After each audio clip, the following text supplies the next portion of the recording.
कि जिसकी जुबान पर फतेह उसकी जहान पर फतेह। इसीलिए मैं आपको यही कह रहा हूं, वाहिगुरु जी का खालसा, वाहिगुरु जी की फतेह। एक बात मैं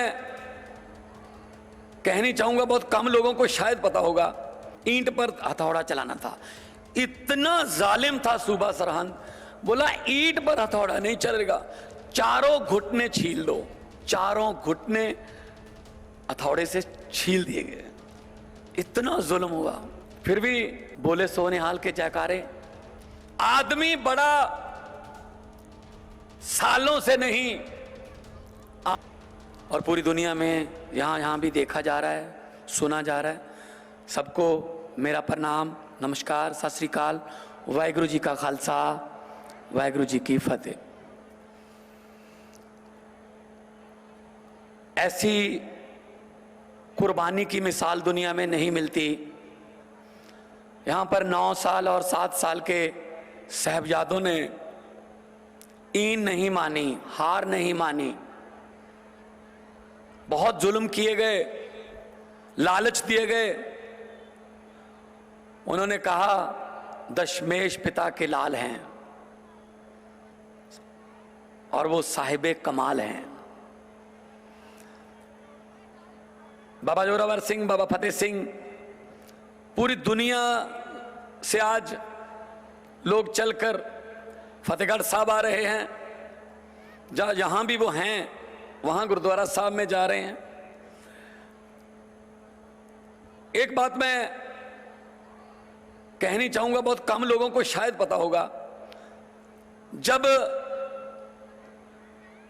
दीवार में चिने जा रहे थे छोटे साहबजादे, तो प्रधानमंत्री जी जब दीवार घुटनों तक आई तो घुटने थोड़ा आगे रहते हैं, ईंट को तोड़ना पड़ना था, ईंट पर हथौड़ा चलाना था। इतना जालिम था सूबा सरहंद, बोला ईंट पर हथौड़ा नहीं चलेगा, चारों घुटने छील दो। चारों घुटने हथौड़े से छील दिए गए, निकाल दिए गए। इतना जुल्म हुआ, फिर भी बोले सोनिहाल के जयकारे।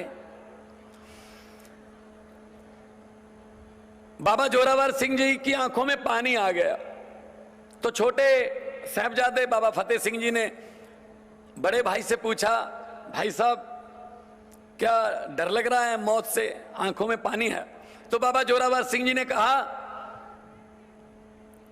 फतेह मुझे मौत से डर नहीं लग रहा, ये आंखों में पानी तेरे बारे में सोच के आ रहा है। तू दुनिया में आया मेरे बाद था, जाएगा मेरे से पहले। क्योंकि उनका कद छोटा था, गर्दन तक दीवार पहले छोटे साहबजादों के पहुंचती थी। ऐसी कुर्बानी। और इसको इस पूरे महीने को वैसे तो शोक के तौर पे बनाया जाता है, लेकिन मैं याद है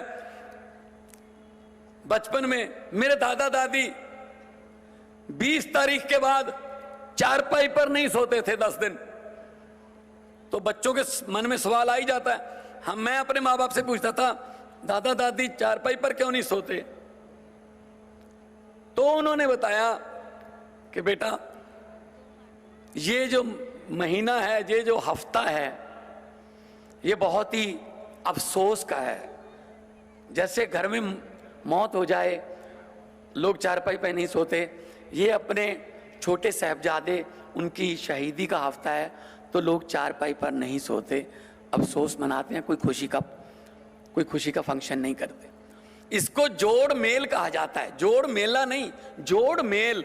सर जोड़कर बैठो और अफसोस करो और कुर्बानी को याद करो और अगली पीढ़ियों को बताओ कि जुल्म के खिलाफ ऐसी कुर्बानियां 9 और 7 साल की उम्र में हो गई थी। आदमी बड़ा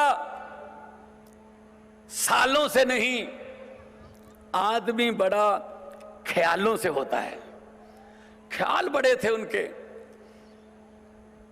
खून में जबर और जुल्म के खिलाफ लड़ने की दृढ़ता थी।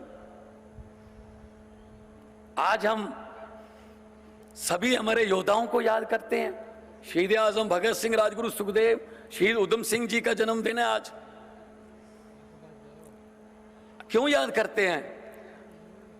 लोग उनको कभी भी याद नहीं रखते जो बैंकों में खाते खुलवा कर जाते हैं, और लोग उनको कभी भी नहीं भूलते जो दिलों में खाते खुलवा कर जाते हैं। इन शहीदों ने, इन गुरुओं ने, इन पीरों ने, इन साहिबजादों ने हमारे दिलों में खाते खुलवाए हुए हैं। रहती दुनिया तक इनको याद किया जाएगा। और माननीय प्रधानमंत्री जी, आपने आज इस शहादत को बहुत दुनिया में पहुंचाया। बहुत से लोग आज पहली बार उनको शायद पता चल रहा होगा कि क्या हुआ था। तो इसके लिए पंजाब की 3 करोड़ जनता की तरफ से मैं आपका धन्यवाद करता हूं। और एक और आपने पंजाब को तोहफा दिया है कि G20 के 2 सम्मेलन, एक एजुकेशन और एक लेबर पर श्री अमृतसर साहब में होंगे। और अमृतसर साहब गुरुओं पीरों की धरती है। दुनिया से लोग आएंगे, हम उनको दरबार साहब दिखाएंगे, जलियांवाला बाग दिखाएंगे, बागा बॉर्डर की परेड दिखाएंगे हमारे जवानों की, उनको दुर्गियाना मंदिर दिखाएंगे, जगह राम तीर्थ दिखाएंगे, और उनको बताएंगे कि हम ये लोग हैं। हम अपनी हॉस्पिटैलिटी के लिए, मेजबानी के लिए माने जाते हैं। खुद भूखे सो जाते हैं, मेहमान के लिए हम बेस्ट से बेस्ट जो घर में खाना होता है वो देते हैं। तो पूरे दुनिया भर में जितने पंजाबी हैं जो नतमस्तक हो रहे हैं इस शहीदी को, मैं उनको भी प्रणाम करता हूं।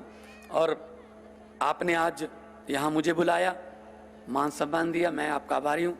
और इस कुर्बानी को और भी दुनिया तक पहुंचाना है, आने वाली जनरेशन को भी बताना है कि सिर्फ इस उम्र में कुछ पेरेंट्स से मांगा नहीं जाता, इस उम्र में समाज को जान भी दी जा सकती है, कुर्बानी भी दी जा सकती है। तो जैसे कि बहुत ही कमाल कीर्तन हो रहा था, बड़ी सिंक्रोनाइजेशन थी, बहुत अच्छे तरीके से याद किया गया उनको। और उसमें भी यही कहा गया था कि जिसकी जुबान पर फतेह उसकी जहान पर फतेह। इसीलिए मैं आपको यही कह रहा हूं, वाहिगुरु जी का खालसा, वाहिगुरु जी की फतेह।